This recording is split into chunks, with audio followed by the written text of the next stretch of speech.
अहम खबर है दरियाए सिंध पर नहरों की तामीर के खिलाफ सिटी कोर्ट में 5वें रोज भी हड़ताल जारी है। वकला ने अहमद जिना रोड पर एहतजाजी धरना दे दिया है, जिसके बायस ट्रैफिक की रवानी भी मुतासिर हो रही है। मजीद जानेंगे डॉन न्यूज के नुमाइंदे शफी बलोच से। शफी, क्या कहना है एहतजाजी वकला का? वकला की जानिब से आज भी अदालती कार्रवाई मुकम्मल बाइकाट किया गया और सिटी कोर्ट के वो दाखिली रास्तों पर जो है वो उनकी तालाबंदी करके तारीन को अंदर जाने से रोका गया है, जबकि अदालती जो अमला स्टाफ मौजूद है लेजिस्लेटिव चैम्बर पर मौजूद है, अदालती कार्रवाई मुश्किल है।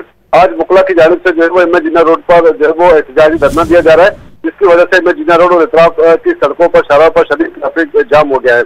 और मुजाहिरीन का कहना है, उनका मुतालबा है कि जब तक जो है वो नहरों से मुतालिक नोटिफिकेशन वापस नहीं दिया जाता उस वक्त तक उनके एहतजाज का सिलसिला जारी रहेगा। न सिर्फ सिटी कोर्ट में बल्कि मुख्तलिफ जिले अदालतों में भी इसी तरह वकला सराहता एहतजाज है, जबकि सिंध बार कौंसिल की जानिब से भी जो है वो अदालतों की कार्रवाइयों के बाइकाट ऐलान किया गया है और जो है वो वकला की जानिब से मालामार जो है वो एहतजाज का सिलसिला जारी है। जबकि इससे कबल भी तकरीब में और दीगर मकामात पर वकला की जानिब से जो है वो एहतजाजी मुजाहरे किए गए और आज भी अदालती कार्रवाइयों को मुकम्मल बाइकाट करके तालाबंदी करके वकला जो है वो अदालतों से बाहर निकले और अहमद जिना रोड पर इस वक्त एहतजाजी करने दिए बैठे।